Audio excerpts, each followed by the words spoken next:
Bonjour à toutes et à tous, j'espère que vous allez bien. On va pas corriger, mais on va regarder ensemble le démarrage de l'exercice PO37. Donc avant, il est évidemment très important d'avoir vu l'autre vidéo sur la correction de l'exercice de la mouche et de l'araignée. Pourquoi? Parce que ces deux exercices sont assez similaires l'un et l'autre. Alors, de quoi il s'agit à l'exercice 37? On vous parle d'un escargot qui est prisonnier d'un cube de verre de 40 centimètres de côté. Il part du milieu d'une arête, il avance toujours dans la même direction, traverse toutes les faces du cube une seule fois et se retrouve au même endroit. La question qu'on vous pose, c'est quelle distance a-t-il parcouru?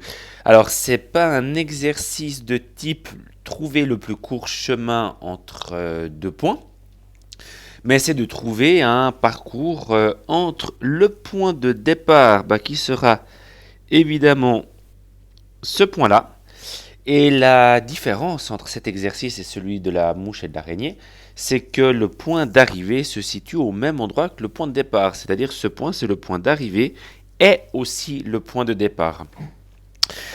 L'idée pour raisonner sur ce cube, elle par contre c'est la même idée que ce que vous avez fait avec la mouche et l'araignée. C'est-à-dire du moment qu'on vous parle de chemin sur les faces d'un solide, eh bien, il faut toujours penser à passer par un développement de ce solide.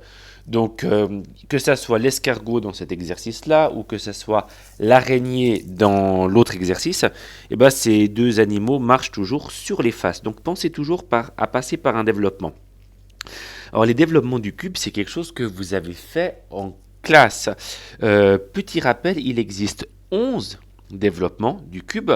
Je pourrais vous demander de les retrouver, de trouver des développements pertinents. On va faire un peu plus simple. Je vais faire comme ça.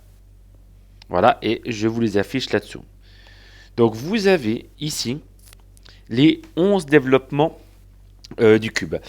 Vous allez voir que certains développements sont utilisables et d'autres pas du tout. Pour pour la même raison que le dernier développement étudié dans l'exercice de la mouche et de l'araignée, à savoir que quand on fait le trajet, quand on fait le segment, on sort du développement. Alors je m'explique. Prenons peut-être le premier développement à disposition, donc ce développement-là. La première chose à faire, c'est de placer l'endroit où se trouve l'escargot. Alors, l'escargot, a priori, il peut être absolument n'importe où. Alors, quand je dis n'importe où, c'est qu'il est au milieu d'une arête. Donc, il peut peut-être être ici, il est peut-être ici, il est peut-être ici, etc. Donc, voilà toutes les possibilités pour l'escargot. Imaginons que l'escargot soit... Pardon. Imaginons que l'escargot soit là. Alors quand je dis qu'il est là, l'escargot, si vous regardez bien évidemment, l'escargot, il est sur une arête, c'est-à-dire qu'il est à l'intersection de deux faces. Donc je vais peut-être zoomer un petit peu. On va peut-être faire comme ça, je vais peut-être effacer tous les points possibles pour l'escargot. Et puis je vous ai dit, prenons peut-être comme exemple que l'escargot se trouve ici, au point de départ. Alors si le point de départ, ou si l'escargot, ou si ce point plutôt, c'est l'escargot peut aussi être ici. Ça veut dire que ces deux points sont les mêmes. Évidemment, quand vous allez replier votre développement pour former votre cube, cette arête-là va venir se coller sur cette arête. C'est-à-dire que ce point et ce point seront les mêmes points. Donc, une fois qu'on a trouvé le point, on va dire, de départ et le point d'arrivée qui est le même point sur la forme en perspective, et ben on les relie. Alors là, bon, relions-les quand même, et évidemment, on voit que ça ne marche pas du tout pour deux choses. La première, il faut que le segment ne sorte pas du développement. Or, ici, le segment sort du développement. Et il faut une chose aussi, si vous regardez, si vous allez revoir l'énoncé, l'escargot doit traverser toutes les faces du cube une seule fois. cette information-là est très importante. Pourquoi? Alors, j'ai utilisé le premier développement pour faire quelques explications, mais cette première phase, je disais, est importante. Pourquoi? Parce qu'on aurait pu savoir déjà que ce premier développement était un développement qui n'allait pas tellement nous être utile. Parce que vous pouvez essayer de faire tous les segments possibles, vous n'arriverez jamais à faire un segment qui passe par toutes les faces du cube. Voilà, là je fais deux segments, mais elle ne passe pas par toutes les faces. Si je fais ça, bon, elle passe par cette face, cette face, cette face, cette face, mais elle ne passe pas par cette face ni par cette face-là. Donc, vous pouvez essayer visuellement, mentalement, je veux dire, vous pouvez essayer mentalement d'essayer de dessiner tous les segments possibles. Vous n'arriverez jamais à passer par les 6 faces du cube avec ce développement. Donc, ce développement-là, on l'oublie. On pourrait imaginer le développement qui est juste en dessous. Bon, ben on peut déjà essayer de se dire, bon, si je fais quelque chose comme ça, ça passe par toutes les faces, mais sauf la face du haut, donc ça ne marche pas. Si je fais ça, ça passe pas par ces deux faces-là. Vous pouvez encore essayer, vous allez voir que vous aurez des problème vous ne trouverez pas un segment qui passe par toutes les faces, donc ce développement-là, on peut l'exclure. En dessous, on a un développement qui est un petit peu plus intéressant, ou même beaucoup plus intéressant, parce que il est possible de faire un segment qui passe par toutes les faces. Si je fais ce segment-là, et ben ce segment passe par toutes les faces. Alors, attention, ça ne veut pas dire que le segment que je viens de dessiner est le bon, ça veut simplement dire que ce développement est assez... pardon, je vais faire comme ça, que ce développement-là pourrait bien nous servir à trouver le chemin entre le point de départ et le point d'arrivée. Donc, c'est un développement qu'on sélectionne pour faire une étude un peu plus approfondie. Ça veut dire quoi, faire l'étude approfondie? Ça veut dire de trouver où on peut mettre l'escargot pour que le segment qu'on va tracer passe par toutes les faces. Je m'explique. Si le point de départ est ici, par exemple, eh ben, le point d'arrivée serait ici. Toujours, hein, le point de départ et le point d'arrivée est le même. Bon, ben, j'ai le même problème qu'au tout début, c'est-à-dire que si je relie ce point avec l'autre point, j'ai un segment, oui, mais qui ne passe pas du tout par toutes les faces, et même pire, qui sort du développement. Donc, l'escargot n'a pas ce point de départ, ce point d'arrivée. Après, on pourrait imaginer, est-ce que l'escargot a ce point de départ-là? Bon, bah, s'il a ce point de départ-là, quel serait le point d'arrivée? C'est-à-dire quel serait l'autre point identique une fois qu'on a replié notre développement? C'est-à-dire que cette arête-là viendrait se coller à cette arête-ci, si je dis pas de bêtises. Non, je crois que c'est juste. C'est pas évident de faire ça. Et là, la même chose, ce point viendrait se coller avec ce point viendrait se coller avec ce point, mais si vous reliez ce point avec ce point-là, bah, vous ne passez pas par toutes les faces. Donc, à vous, essayez de trouver un point et son image, déjà, enfin son image, le couple de points, puis de relier ces deux points, et si vous avez réussi à relier si votre segment qui relie ces deux points passe par toutes les faces, et ben vous avez gagné. Alors attention, il faut encore après calculer la longueur. Donc je vous rappelle que dans l'énoncé, ils vous disent que le cube a des arêtes de 20 cm, si je dis pas de 40 cm, pardon, de 40 cm. C'est-à-dire que cette longueur-là fait 40, celle-là fait 40. Vous allez voir que vous allez avoir un segment, on va dire, en diagonale, et qu'en utilisant le terme de Pythagore, vous pourrez trouver le chemin entre le point de départ et le point d'arrivée.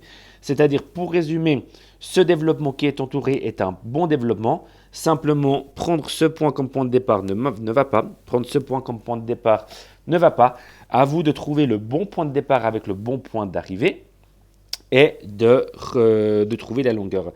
Allons un tout petit peu plus loin. Si ce développement-là vous pose problème, vous pouvez essayer de trouver un autre développement. Alors, il y en a un autre qui marche pas mal. C'est celui-ci. Il marche pas mal. Encore une fois, ce développement-là est un bon candidat pour répondre à la question qu'on vous pose. Simplement, une fois qu'on a trouvé un bon candidat, il faut trouver le point de départ et le point d'arrivée, les bons points de départ et d'arrivée. je refais l'exemple qu'on a déjà vu 3-4 fois maintenant. Si je prends ce point de départ, forcément que le point d'arrivée est celui-là. C'est le même point, encore une fois, hein. Si je résume, pour ceux qui ne l'avaient pas encore bien compris, je prends ce point totalement bol, et puis maintenant je m'imagine le développement se replier sur soi pour former le cube en perspective. Et bien ce point et ce point-là, ces deux points seront les mêmes. C'est pour ça que quand je dis que ce point est le point de départ, et ben le point d'arrivée est celui-là. Là aussi, hein, si vous reliez, évidemment, vous allez sortir du développement, donc ça ne marche pas. Si vous prenez ce point comme point de départ, imaginez-vous le solide se replier, le point d'arrivée sera celui-là, donc ça ne marche pas. C'est plutôt dans des points ici, là ou bien là qu'il faut chercher comme point de départ. Voilà. Donc je vous laisserai cogiter, soit avec le développement de gauche, soit avec le développement de droite. Il y en a peut-être d'autres qui marchent, si vous préférez en utiliser d'autres, mais je ne crois pas. Je crois que c'est les deux seuls qui marchent, ou peut-être les deux seuls les plus simples. Voilà, je vous laisserai faire ça. Cet exercice-là n'est pas très simple, mais on a vu beaucoup de choses ensemble avec cette vidéo sur l'exercice PO37. On passe maintenant très rapidement à l'exercice PO38 qui est aussi à faire. Donc vous avez, c'est comme la mouche et l'araignée, mais cette fois c'est une fourmi et de la confiture. Donc vous avez une fourmi qui est ici à l'extérieur d'un bocal. Elle voit diamétralement opposée à elle. Alors ça veut dire quoi diamétralement opposé à elle? Ça veut dire que si on fait ce schéma ou ce dessin du cylindre vu de haut, et ben si la fourmi est là, diamétralement opposée, c'est-à-dire que ça c'est le centre du cercle, on va de l'autre côté en suivant son diamètre, et ce point-là, il y a la confiture. Voilà ce que veut dire diamétralement opposé. La confiture est à l'intérieur du bocal, également à 4 cm du bord supérieur du bocal, c'est-à-dire que cette distance-là fait 4 cm et cette distance-là fait aussi 4 cm. On vous donne la hauteur du cylindre, on vous donne le diamètre du disque. La question est quel est le chemin le plus court? Tiens, menant la fourmi jusqu'à la goutte de confiture, sachant que le bocal a un diamètre de 6 cm pour une hauteur de 10 cm.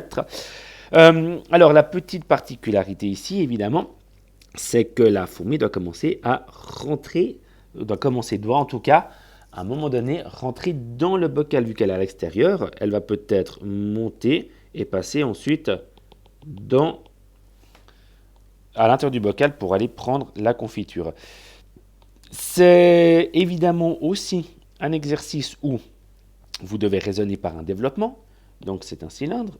Je ne vous rappelle pas le développement du cylindre, vous devez le connaître.